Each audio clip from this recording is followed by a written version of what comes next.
Malik Johnson awoke 15 minutes before the alarm clock rang, as it did almost every morning. The dim light of the early summer morning seeped through the cheap blinds, streaking the cracked bedroom wall. He turned his head and looked at his wife, Kimberly. She lay turned away from him, her shoulders subtly rising and falling in time with his breathing. Once the mere sight of those shoulders, that smooth, dark skin, had thrilled him. Now he looked at her with a dull indifference, as if she were a broken thing that should have been thrown away long ago. But he kept putting it off, because he couldn't decide if it was worth the time. The alarm clock announced 4:30 in the morning with a sharp, annoying sound.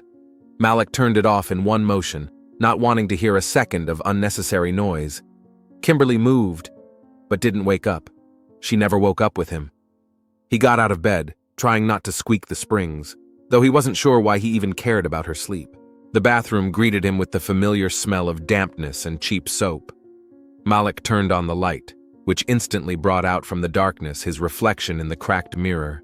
The dark circles under his eyes made him look older than 35. His thin face, with deep wrinkles running between his eyebrows and around his mouth, looked tired even after sleep. He ran his palm over the short stubble, deciding whether to spend time shaving. He decided he shouldn't. It was Thursday. He could shave on Friday before the weekend. The shower was running intermittently. Like everything else in this house on the outskirts of Muscatine, the small Iowa town where the Johnsons were in their 7th year. Malik stood under the intermittent jets of barely warm water, listening to the groans and creaks of the old pipes. He was trying to wash away not only the sweat and grime of yesterday, but also the heavy, oppressive feeling that had haunted him for the past months. Or had it been years? He couldn't remember the last time he'd woken up without that feeling. After his shower, Malik dressed in his work clothes, worn jeans, a worn t-shirt, a sweatshirt with frayed cuffs. In the small kitchen, he put a kettle on the stove and pulled a jar of instant coffee from the cupboard. A spoonful, 2 spoonfuls, maybe make it 3 today? It was going to be a hard day. He and his crew were finishing the foundations of a new supermarket, and the foreman had promised to load them to the brim. Through the kitchen window, he could see the backyard of his neighbor, Mr. Brooks, the only white man on the block who regarded Malik with undisguised suspicion. Malik never gave him a reason to, always said hello, but the neighbor's gaze still made him uncomfortable. Malik turned away from the window and returned to his coffee. On the table were the utility bills that Kimberly had defiantly laid out the day before, demanding that he finally do something about it. Malik picked up the top envelope, a notice of electricity arrears. The amount was underlined in red marker, $324. He folded the bills and tucked them into his jacket pocket. Maybe it would be possible to negotiate an installment plan. Maybe there would be more hours today. Maybe Kimberly would finally get a job. Malik grinned at his own thoughts. Kimberly hadn't worked in over a year, ever since she'd been fired from the supermarket for tardiness and inappropriate behavior with customers, as the manager had delicately put it. At the time, she had screamed that the job was beneath her dignity, that she would find something better. But time passed, and there was no new job. After finishing his coffee, Malik quietly left the house and got into his old Ford Focus, another reminder of better times. The car had once been a source of pride. Now it needed repairs he couldn't afford.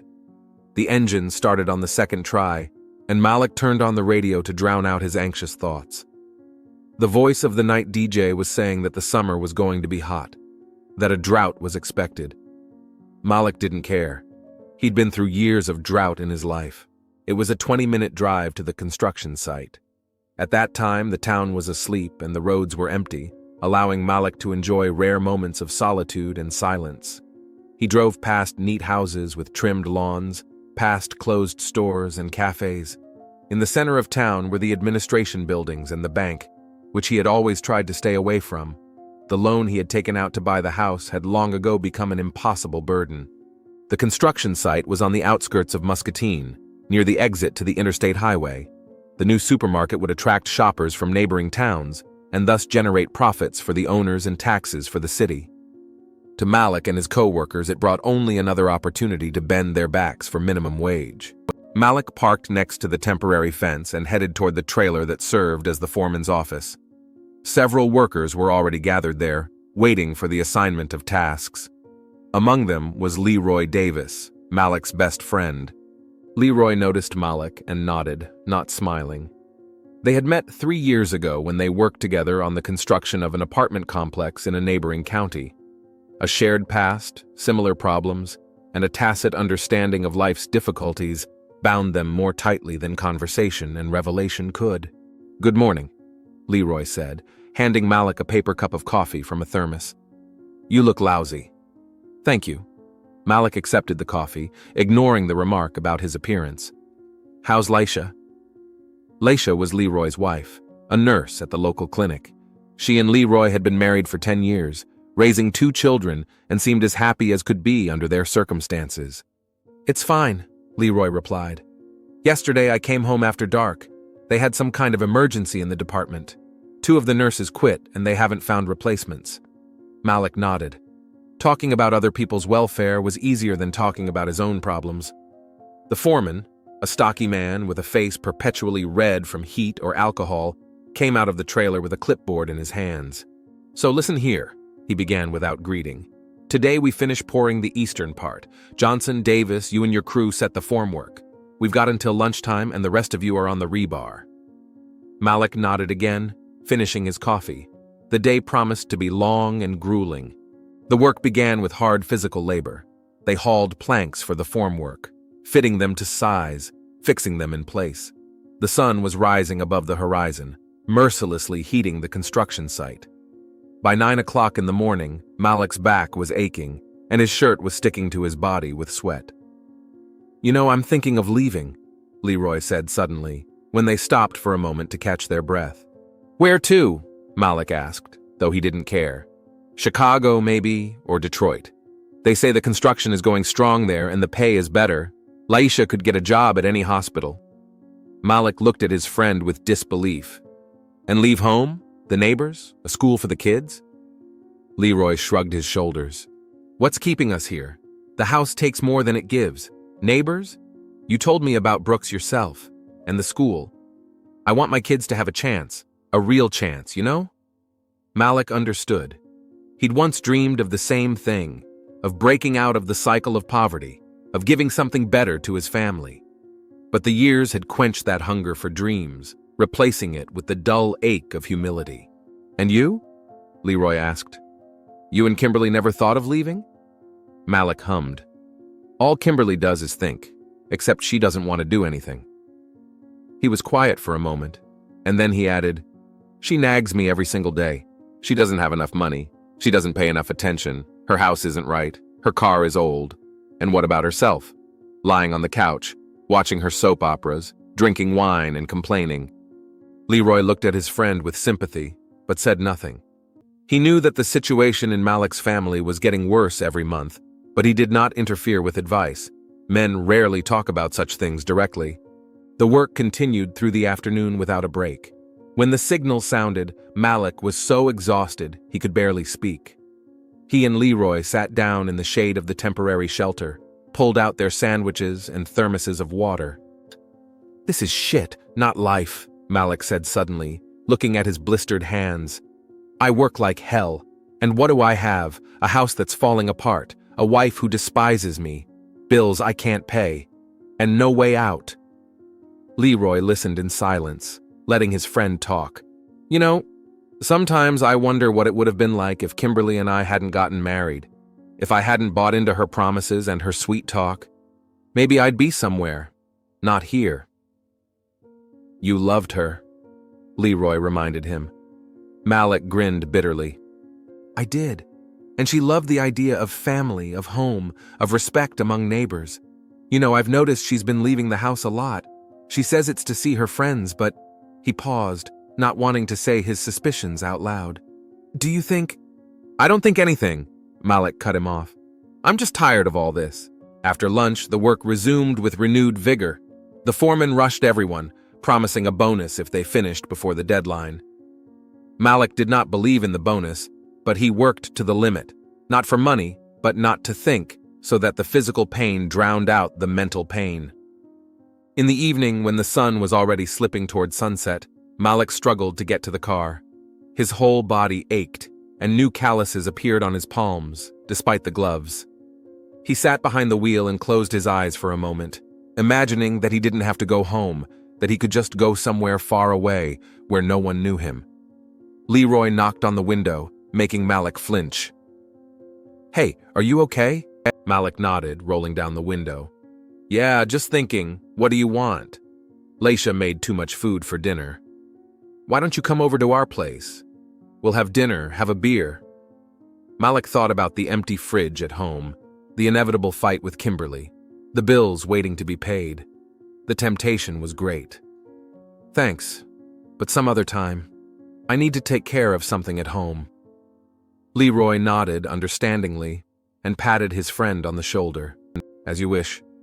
The offer still stands. Call me if you change your mind." Malik started the car and drove out of the parking lot. The drive home seemed endless, even though it was only 6 o'clock in the evening. When he stopped at a stoplight, he noticed a billboard advertising a mortgage company. "Your dream home is closer than you think." Malik grinned. Their home with Kimberly had once been a dream too, but now it had turned into a nightmare. As they approached the house, Malik noticed an unfamiliar car parked 2 houses away from his own. A dark blue Chevy, not new, but in good condition. He didn't pay much attention to it. The neighbors often had visitors. The house greeted him with an unaccustomed silence. Kimberly usually had the TV on full volume, as if trying to fill the void in her life with the noise of reality shows and soap operas. Tonight, the house was quiet. "Kimberly?" Malik called out as he entered the living room. No one answered. He walked into the kitchen empty. There were dirty dishes in the sink, an empty wine glass, and an open bottle on the table. Malik picked up the bottle, an expensive red wine, which he certainly hadn't bought. Next to it lay a crumpled napkin with a lipstick imprint. A strange premonition swept over Malik. He walked slowly upstairs, listening to the creak of the old steps beneath his feet. The door to the bedroom was ajar, and muffled voices and laughter could be heard coming from behind it. Malik pushed the door open and froze on the threshold. On their bed, on the crumpled sheets, Kimberly sat wrapped in a sheet. Beside her, wearing only boxers, stood a man, tall, slender, with a tattoo wrapped around his right shoulder. He turned around when he heard the door creak open, and Malik recognized him, DeAndre Parker, the bartender at the Blue Moon, a popular bar in downtown Muscatine. For a few seconds, all three were silent, like actors in a silent scene of a mediocre play. Then Kimberly laughed nervously, pulling the sheet higher. "Malik, you're early tonight," she said with contrived nonchalance, as if he'd caught her watching a forbidden movie rather than in bed with another man. DeAndre frantically pulled on his jeans, avoiding meeting Malik's gaze. "Look, brother, it's not what you think," he began, but faltered when he saw the look on Malik's face. "Out," Malik said quietly, almost in a whisper. "Out of my house." DeAndre, already fully dressed, grabbed his jacket and cell phone. "Look, let's talk like adults." "Out!" yelled Malik, taking a step toward him. "Get out before I smash you against the wall." DeAndre raised his hands in a conciliatory gesture and walked quickly past Malik, trying not to hit him with his shoulder. Downstairs, the front door slammed.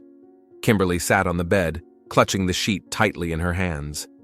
There was not shame in her eyes, but some strange mixture of irritation and superiority. "What have you accomplished?" she asked when DeAndre's footsteps died away. "Making a scene, scaring a man." Malik stared at her, not believing his ears. "I made a scene? Me? You fucked the bartender in our bed, and I made a scene?" Kimberly pressed her lips together. "What am I supposed to do? You're at work all day. You come home dirty and tired, and all you can do is complain about life. Am I supposed to grow old next to you in this dump?" Malik clenched his fists, feeling a wave of rage rising inside. "I'm working to provide for us, both of us. This house, your food, your goddamn wine, I pay for all of it. And you. You don't even try to get a job." Kimberly got out of bed, holding the sheet with one hand. "Why do I have to look for a job? Some lousy position for a pittance? So I can come home a wreck like you? No, thank you. I deserve better than that. And if you can't give it to me, I'll find someone who can." Malik felt something tearing inside of him. The love he had once felt for this woman had finally died, leaving behind only bitterness and contempt. So this is the price you put on your head? Fucking the bartender for a drink and some handouts? Kimberly's eyes narrowed dangerously. Don't you dare talk to me like that. At least DeAndre notices me, listens to me, and yes, buys me things you can't afford. Get out, Malik said, realizing that the conversation was pointless. Pack your things and get out of my house. Kimberly laughed, but there was no mirth in her laughter. Your house? This wreck? Do you seriously think I'm just going to leave? After all the years I've wasted on you? Wasted? Malik interjected. What have you wasted besides my money and my nerves? You sat at home while I worked doing nothing useful. I was your wife, Kimberly screamed. I was there for you when you got fired from your last job. I put up with your complaints, your whining about how unfair everything was. Malik shook his head. Pack your things. You have an hour. Then I'll throw whatever's left outside. He turned to leave, but Kimberly grabbed his arm. You can't kick me out. This is my house, too. It's in my name, Malik reminded her, and I've always paid for it. So yes, I can kick you out. He shook off her hand and headed for the door, but Kimberly suddenly rushed to the bedside table and grabbed a knife. Malik didn't immediately realize it was his own folding knife that he kept for minor repairs. You're not kicking me out of here, Kimberly hissed, holding the knife out in front of her. This is my home as much as it is yours. Malik froze, unable to believe his eyes. The woman he'd lived with for 10 years was standing in front of him, knife in hand, ready to strike. It was so surreal that he could barely contain a nervous laugh. Are you going to kill me? He asked, taking a step back. Think about it, Kimberly. This isn't a movie, this is real life. Murder is prison. Shut up, she yelled, taking a step toward him. Just shut up and listen. We're going to sit down and we're going to talk about this calmly. You're not going to kick me out. We're going to figure out how to move on.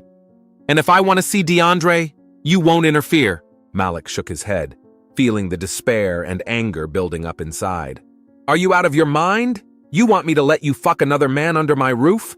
You're out of your mind. Kimberly lunged at him with a knife. Malik barely had time to deflect, and the blade only grazed his arm lightly. He grabbed Kimberly's wrist, trying to pull the knife away, but she clung to him with a deadly grip. They struggled, colliding with furniture, knocking over a lamp and throwing things around.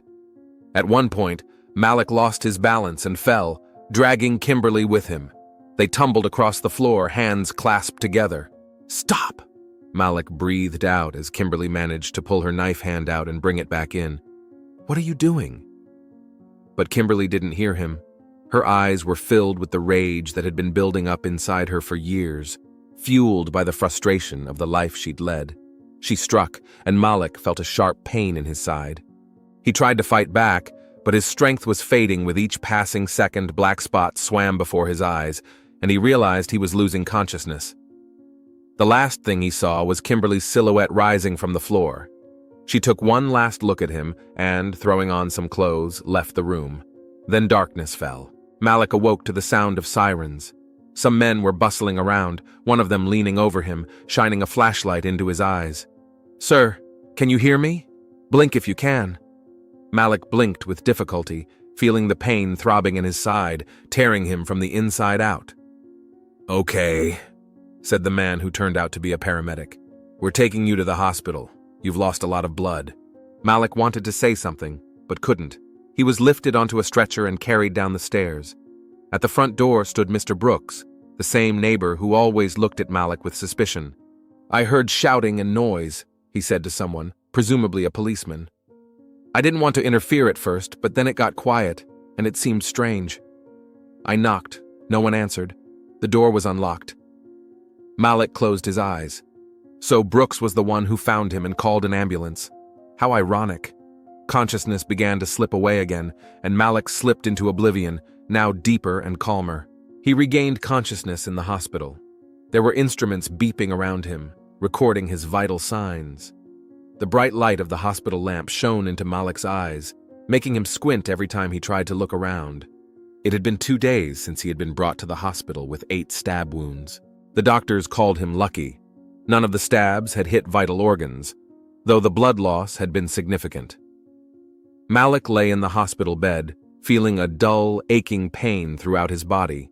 Painkillers dulled the sharp flashes, but could not completely remove the discomfort. He tried to lie still, remembering the events of that evening. The memories came in fragments. Kimberly in the sheet, DeAndre hastily pulling on his jeans, the glint of the blade in his wife's hand, the sharp pain piercing his body again and again.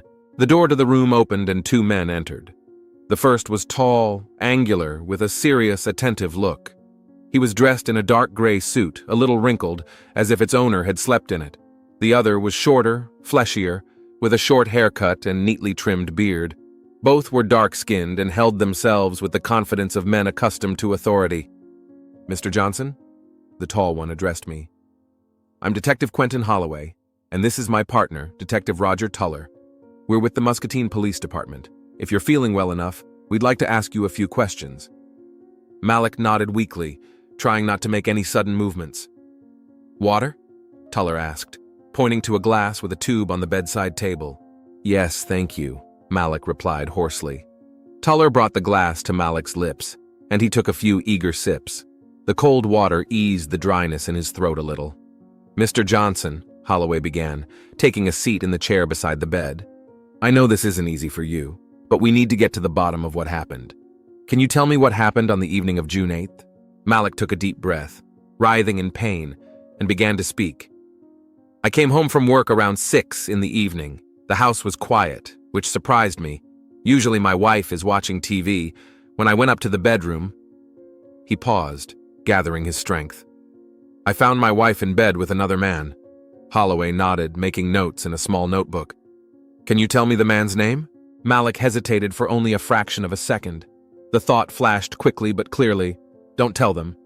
He knew he should tell the police, but something inside, dark, evil, hungry for retribution, made him lie. "No, I'd never seen him before. Tall, slender guy with a tattoo on his shoulder. She'd shooed him away as soon as I walked in." "I see," Holloway said, looking at Malik carefully. "What happened next?" "We had a fight. I was furious. I told her to get out of my house. She refused. She screamed that she owned it too. Then..." Malik paused again. Then she grabbed a knife. "My folding knife that I keep in my nightstand for small repairs. I didn't take it seriously. I thought she was just trying to scare me. But she came at me. I tried to defend myself, but she was like crazy." "How many blows did she throw?" Tuller asked. "I didn't count," Malik answered. "A lot. 8, the doctors said. I lost consciousness. I woke up when the neighbor had already called an ambulance." Holloway nodded, continuing to take notes. "Your wife, Kimberly Johnson, where did she go after the attack?" Malik shook his head. "I don't know. I was unconscious." "When was the last time you spoke to her?" Tuller asked. "The night before she attacked me. I never saw her again." The detectives looked at each other. "Mr. Johnson," Holloway began in a serious tone, "we've been looking for your wife since the accident, but so far no luck. Her credit cards have not been used, her cell phone is turned off. Do you have any idea where she might be hiding?" Malik hesitated. He guessed that Kimberly was probably at DeAndre's, but decided not to share that suspicion. A plan was already forming in his head, vague but insistent. "Perhaps at her friend Shaniqua Brown's." "They're close," Malik lied. Shanika was indeed Kimberly's friend, but they hadn't spoken in years after a fight over some petty matter. "Do you have an address for Miss Brown?" Tuller asked, pulling out his cell phone. "No, just know she lives somewhere on the north side of town." Holloway looked at Malik with slight suspicion. "Mr. Johnson, are you sure you've told us everything? Anything, even the smallest detail, could help us find your wife. It's in her best interest, too, since the longer she hides, the more serious the charges will be." Malik met the detective's gaze, trying to look sincere. "I've told you everything I know. If I could help find her, I would. She almost killed me, Detective." Holloway stared at Malik for a few more seconds, then nodded. "Good. We'll check every possible place she could be hiding." He pulled a business card out of his pocket and placed it on the nightstand. "If you think of anything important, or if she contacts you, call immediately. My work and cell numbers are here." "Of course," Malik agreed. "And one more question," Holloway said, getting up. "Do you know a man named DeAndre Parker? He works as a bartender at the Blue Moon Bar." Malik felt his heart skip a beat. but kept his expression calm. DeAndre Parker? No, I don't recall that. Why? Just checking all the connections, Holloway replied. Thank you for your cooperation, Mr. Johnson. Feel better. We'll visit you again. The detectives left, and Malik was alone in the silence of the hospital room. The door to the room opened again, and a nurse entered, a short, thin woman with kind eyes and a tired face. It's time for your medication, Mr. Johnson, she said, checking the IV. How are you feeling? I've been better, Malik replied, trying to smile. Is that your friend out there in the hallway? The nurse asked. A tall man, waiting since this morning. He says you're colleagues, Malik thought. It must be Leroy. It's nice to have a friend come to check on him. Yeah, that's my friend. Can I let him in? The nurse nodded, finishing the IV. Sure, but not for long. You need to rest. She left, and a minute later Leroy entered the room. He looked worried, a mixture of concern and anger on his face. Dude, what the hell? He started without preamble. I just found out last night. Are you okay? Malik grinned weakly. Still breathing, as you can see. Leroy sat down in the chair next to the bed, the same one where Detective Holloway had recently sat.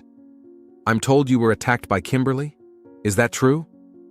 Malik nodded, and Leroy cursed under his breath. What happened? Malik told his friend everything that had happened that night, not withholding details. He trusted Leroy, knew he wouldn't go to the police with this information. And you didn't tell the police it was DeAndre? Leroy asked when Malik had finished his story. No, why not? Malik looked away, looking out the window at the cloudless blue sky beyond. Because I want to deal with it myself. Leroy shook his head. Malik, this is crazy. Let the police do their job. They'll find them both, and the law... The law? Malik interrupted him. What law, Leroy? The one that always works against people like us? Do you really think justice will prevail? Is she going to get a couple years for assault and then get out like nothing happened? What about me? What do I get besides scars and a ruined life? Leroy looked at his friend carefully. You're up to something, and I don't like it. Malik didn't answer, and Leroy continued.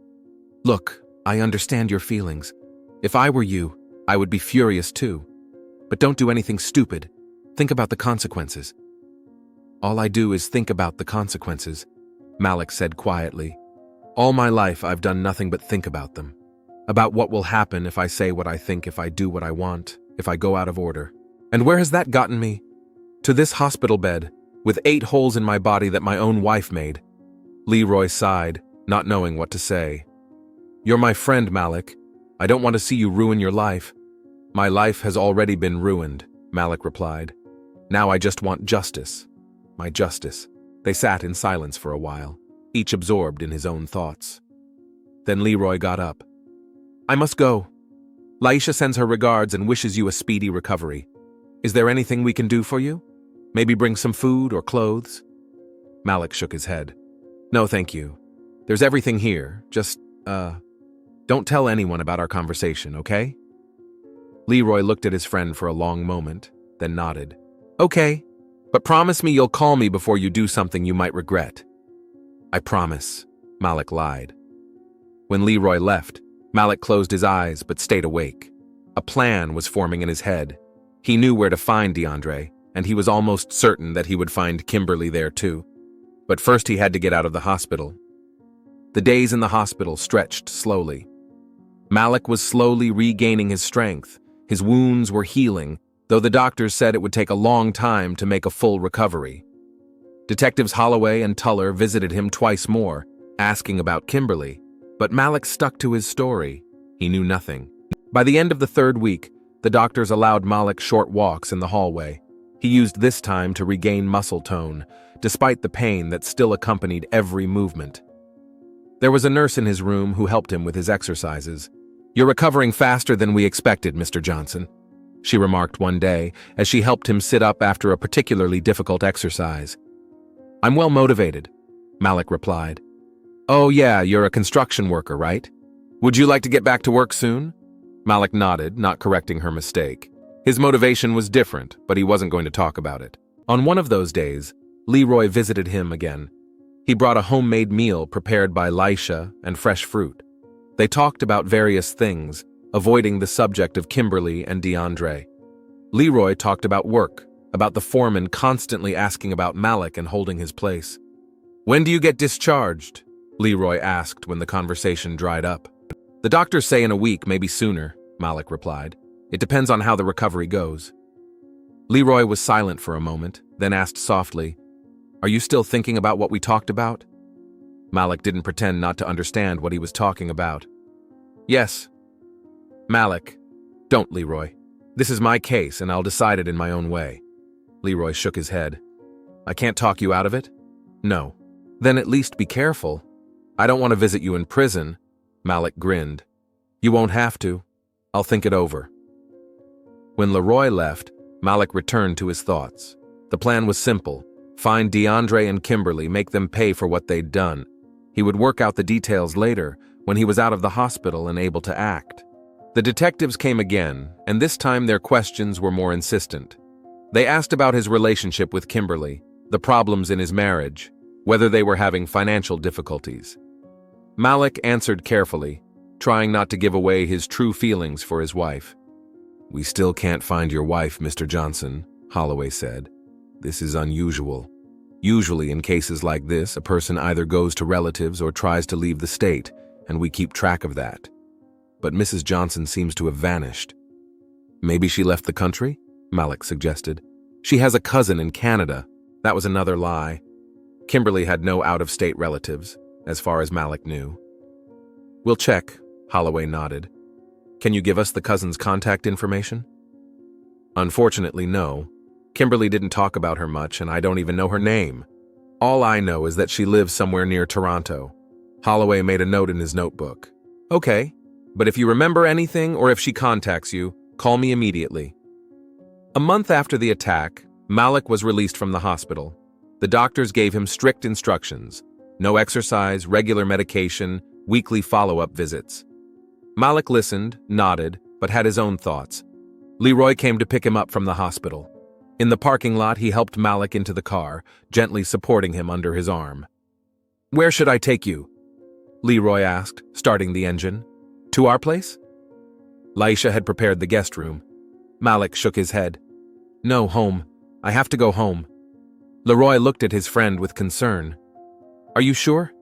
There will be a lot of memories. That's why I have to go back." The drive home was silent. Malik looked out the window at the streets of Muscatine, at the people going about their business, and thought about how alien this world had become to him. It was as if he were looking at everything through a thick pane of glass that separated him from normal life. Leroy pulled up in front of Malik's house. The modest one-story house looked exactly the same as it had a month ago, except the grass on the lawn had grown back and the mailbox was full. Apparently no one had picked up the mail all this time. "I'll help you in," Leroy said, getting out of the car. Malik didn't argue. Although he felt better than he had in the hospital, he was still weak. Every movement was painful, and he tried to conserve his strength. The front door was closed. Malik pulled out his keys and they went inside. The house had the musty odor of a closed room. Dust covered every surface, and there were still dirty dishes in the sink, left over from the day before. "Why don't I stay here and help you clean up a little?" Leroy suggested, looking at the mess. "No, thank you," Malik replied. "I can manage. I need to be alone." Leroy hesitated, not wanting to leave his friend like this, but then nodded. "Okay, but promise me you'll call me if you need help. Anytime, okay?" "Okay," Malik agreed, even though he knew he wouldn't call. When Leroy left, Malik walked slowly through the house, looking around the rooms. Everything was just as he remembered, and at the same time, everything had changed. Every object reminded him of the life that had ended a month ago, of the woman who had betrayed him, of the pain she had caused. In the bedroom, he paused, looking at the bed where he'd caught Kimberly with DeAndre. The sheets had never been changed, and they showed bloodstains. His blood. Rage rose up inside again, and Malik clenched his fists. He walked slowly to the bedside table and pulled out the top drawer. Among the miscellaneous knickknacks there was a gun, an old Smith & Wesson .38 caliber that Malik had bought long ago for home defense. He hadn't used it once, hadn't even taken it out of the drawer in years. But he could use the gun now. Malik drew the gun, checked the magazine. It was full. Then he put the gun back in the drawer and closed it. Not now. First, he needed to regain his strength, recover, and prepare. He went down to the kitchen, opened the refrigerator. As expected, whatever was in there had long since gone bad. Malik dumped the contents into the trash can, wrinkling his nose at the rotten smell. Then he went out onto the porch and pulled correspondence from the overflowing mailbox. Among the flyers and bills, he found several letters from the bank threatening to take the house away for non-payment of the mortgage. Malik grinned. Soon it wouldn't matter anymore. Back in the house, he dialed the phone number of the pizza place and ordered delivery, then took a shower, wrinkling his nose every time the water hit the scars from the stab wounds. 8 scars, 8 reminders of betrayal. After changing into clean clothes, he sat on the living room couch and turned on the television. News, entertainment shows, movies, everything seemed so empty and meaningless. Life went on, and he was stuck in the moment of betrayal, unable to move on without getting revenge. The pizza delivery guy rang the doorbell 40 minutes later. Malik paid and returned to the couch with the box. He ate mechanically, not tasting, thinking only of his plan. That evening, he checked the cabinets and drawers in the kitchen, looking for any trace of Kimberly's presence after that night. Nothing. Malik found nothing. No clothes, no makeup, no Kimberly's personal belongings. It was as if she had vanished from his life, taking only the essentials. This made him even more certain that DeAndre had her. Where else would she be? For the next few days, Malik spent the next few days recuperating. He strictly followed the doctor's orders, took his medication, and did light exercises. Every morning he woke up with the thought of revenge. Every night he went to sleep with it. This thought became his compass, his goal, his meaning of life. On the 5th day after his discharge from the hospital, Malik felt strong enough to take action. He took the gun out of his nightstand, cleaned it, and checked the mechanism for function. Then he left the house and got into his car. Malik knew where to find DeAndre. The bartender lived in a small apartment on the outskirts of town, in an apartment building that the locals called the Cage because of the small balconies enclosed by metal bars. Malik had once given DeAndre a ride after a corporate party at the construction company where he worked part-time as a bartender. They'd even had a nice conversation then, and Malik thought DeAndre wasn't a bad guy. It was ironic. Parking a block away from DeAndre's house, Malik turned off the engine and waited. He didn't know exactly what he was going to do next, but he was sure he'd know when he saw them. Maybe just scare them off. Make Kimberly feel the same fear he'd felt when she'd plunged the knife into his body? Or take it further? Time passed, and Malik sat in the car watching the entrance to the driveway. People came and went, but neither DeAndre nor Kimberly were among them. The clock read almost 11 p.m. when Malik noticed a familiar figure approaching the house. DeAndre, in his bartender's uniform, was walking at a brisk pace, swaying slightly. Apparently, he'd had a drink after his shift. Malik tensed, his heart beating faster. There he was, the man who had ruined his life. Without thinking twice, Malik got out of the car and headed toward the house. He entered the entryway a minute after DeAndre and heard him coming up the stairs. Malik followed him at a distance, trying not to make any noise. When DeAndre stopped at the door of his third-floor apartment and started looking for his keys, Malik came closer, his hand on the gun in his jacket pocket. "DeAndre," he called softly. The bartender turned around and his eyes widened in horror at the sight of Malik. "Malik, yeah, I didn't—" "Shut up," Malik ordered, pulling out his gun. "Open the door. We'll talk inside." DeAndre, pale and trembling, obeyed. His hands were shaking so violently that he struggled to get the key into the keyhole. Finally, the door opened, and Malik gestured for DeAndre to enter first. The apartment was small and unkempt. A light was on in the living room, and the sounds of a television came from the bedroom. Malik pushed DeAndre forward. "Is Kimberly here?" he asked. DeAndre nodded, his eyes darting from the gun to Malik's face and back again. "Malik, look, I understand you're angry, but—" "I said shut up," Malik repeated. "Call her." DeAndre swallowed and turned toward the bedroom. "Kim? Can you come out? We have a guest." Footsteps sounded from the bedroom, and a moment later Kimberly appeared in the doorway. She was in her robe, her hair damp from the shower. She froze at the sight of Malik, her face contorted with horror. "Malik?" she whispered. You should be in the hospital. And you should be in jail," Malik answered, pointing the gun at her now. "But instead you're here, with him, like nothing happened." Kimberly took a step back, bracing herself against the door jamb. "Malik, put the gun down. Let's talk." "Talk?" Malik let out a short, bitter laugh. "You stabbed me 8 times, Kimberly. 8, and left me for dead on our bedroom floor. What do you want to talk about?" "I was drunk," Kimberly began to defend herself. "I didn't know what I was doing. You threatened to kick me out of the house, and I got scared. And that's why you decided to kill me?" Malik interrupted her. "Good decision, Kimberly, very rational." DeAndre stepped forward, raising his hands in a conciliatory gesture. "Malik, calm down. We all realize something terrible has happened, but it's not." Malik turned sharply toward him, and DeAndre stumbled. "Don't tell me what to do. You fucked my wife in my bed in my house, and now you're hiding her here as if you have the right to do so." "I love her," DeAndre said simply. Those words hit Malik harder than he had expected. He felt something inside him break, the last vestiges of humanity that still remained in him after everything that had happened. "Do you love me?" he asked again. "And for how long?" DeAndre and Kimberly looked at each other, and in that look Malik read everything he needed to know. "A long time, huh? How long, Kimberly? How long have you been deceiving me?" Kimberly lowered her eyes. 6 months, she answered quietly. Malik shook his head. 6 months.